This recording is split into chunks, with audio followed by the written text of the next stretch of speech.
bem? Aqui é a Gabi e eu tô trazendo mais um vídeo pra vocês, ainda falando sobre a introdução à literatura, as características principais, para dar esse embasamento para que vocês consigam entender mais pra frente melhor, né, as escolas literárias. Bom, a videoaula de hoje, o tema dela vai ser gêneros literários. E o que são gêneros literários?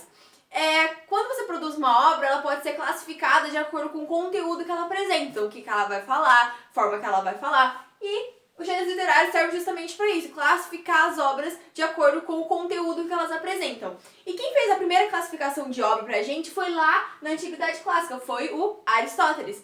Eu disse no vídeo passado que o Aristóteles ele tinha sido muito importante, né? Na introdução à literatura eu falei que ele foi um dos primeiros a dar o significado para a linguagem, falar que era a mimese, a imitação da vida por meio das palavras. E o Aristóteles ele foi também importante para fazer a primeira divisão dos gêneros literários. Ele dividiu em gênero épico, lírico e dramático, lá na Antiguidade Clássica. E ele disse que o gênero épico era a palavra narrada, que o gênero lírico, palavra cantada, e o gênero dramático, a palavra encenada. Então, hoje nós temos 4 gêneros literários diferentes, mas na época existiam só 3. E isso a gente consegue explicar por conta do gênero épico e do gênero narrativo. Lá na Antiguidade Clássica não existia gênero narrativo ainda, só existia o gênero épico.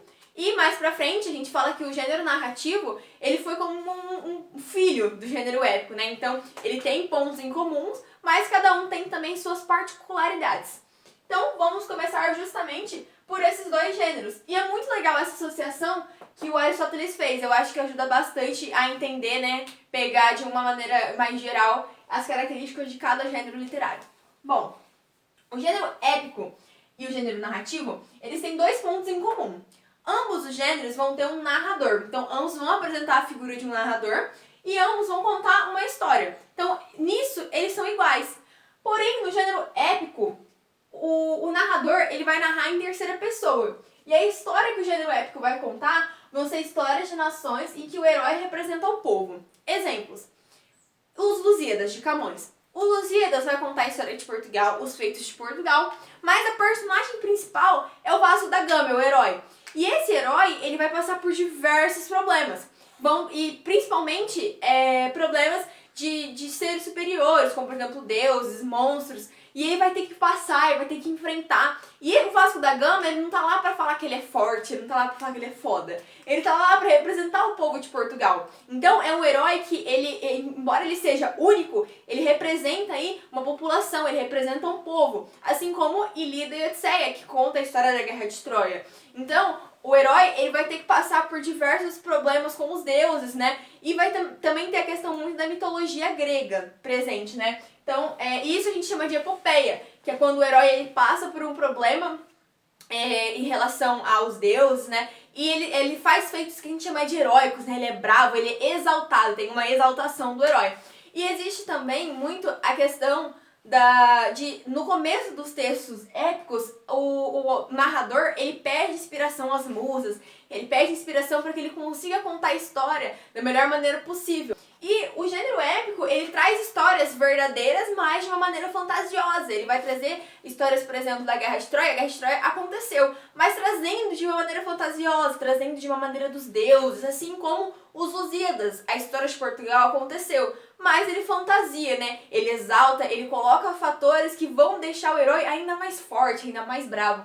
E esse é o gênero épico. E quais são as particularidades do gênero? Traz muito misticismo, que é diferente do gênero narrativo, e vai ser uma narrativa em versos. E a gente consegue explicar isso, né? De acordo com o nome, epos, em grego, significa versos. Então, o gênero épico é narrado em versos. Indo para o gênero narrativo, ainda fazendo a alusão aos pontos centrais que cada um tem, né? Os pontos em comum que os 2 apresentam. No gênero narrativo, existe um narrador. Mas esse narrador não é mais só em terceira pessoa. Ele também pode ser em primeira, ele pode ser um narrador personagem.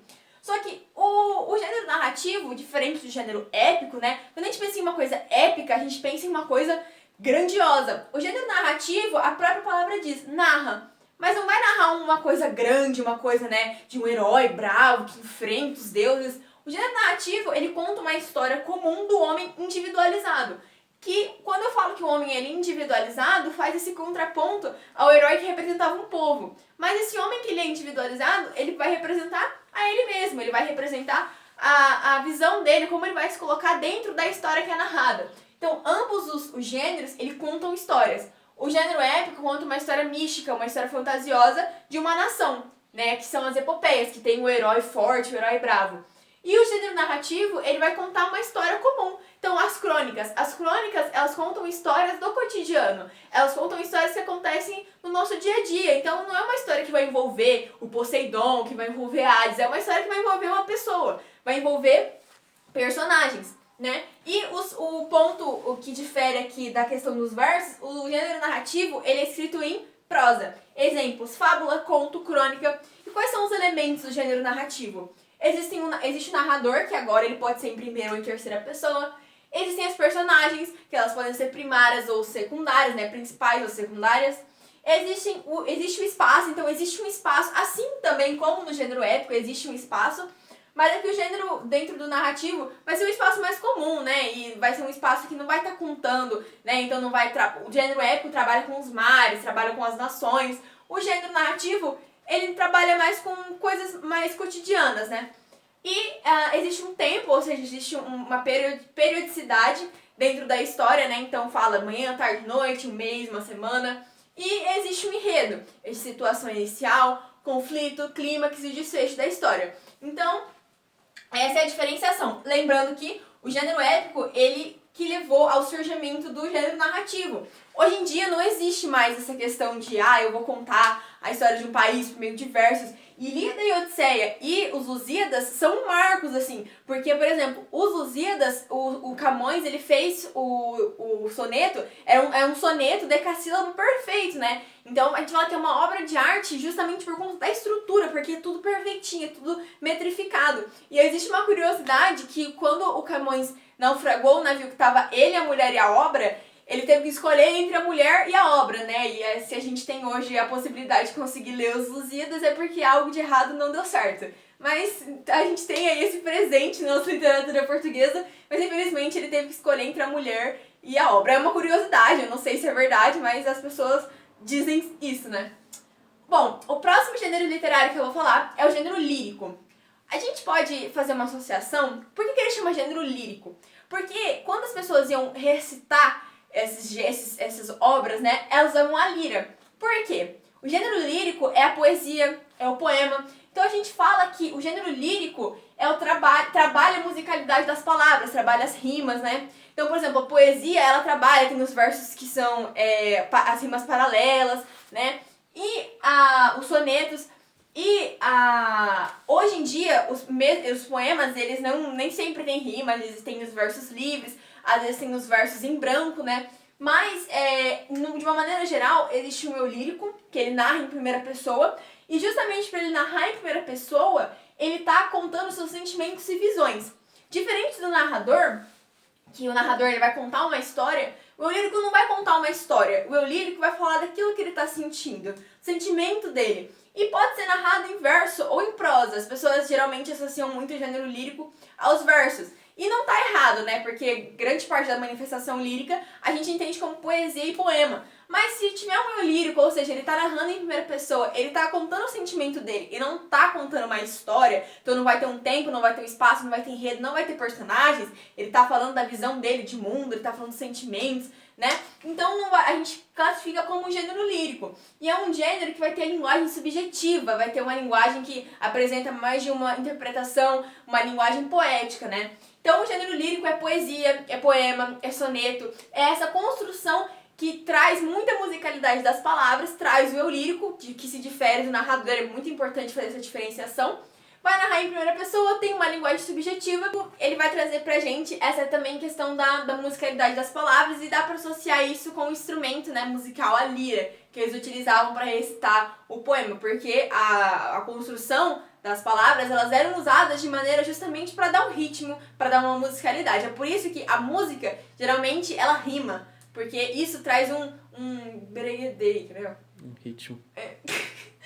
E o próximo gênero que eu vou falar vai ser o gênero dramático. Eu até coloquei aqui a representação, né? Muitas pessoas fazem a representação do teatro por meio dessas duas máscaras, justamente porque o gênero dramático, drama, significa ação.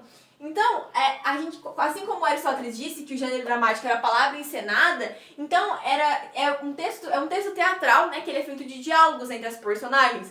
E de uma maneira geral, existe o autor, então o autor que vai lá produzir a obra, vai ter o texto e vai ter o público. Então vai ter essa interação com o público. E as primeiras manifestações de gênero dramático eram as tragédias e as comédias gregas. Mas eu vou falar disso num outro vídeo à parte, só sobre o teatro grego, só sobre a tragédia e a comédia. Bom, gente, esse foi o vídeo de hoje. Espero que vocês tenham gostado, espero que ele tenha ajudado. Foi um vídeo bem geralzão, eu falei sobre os aspectos mais gerais de cada gênero literário. Eu pretendo fazer um vídeo específico de cada um desses gêneros, tem bastante coisa bem específica pra falar.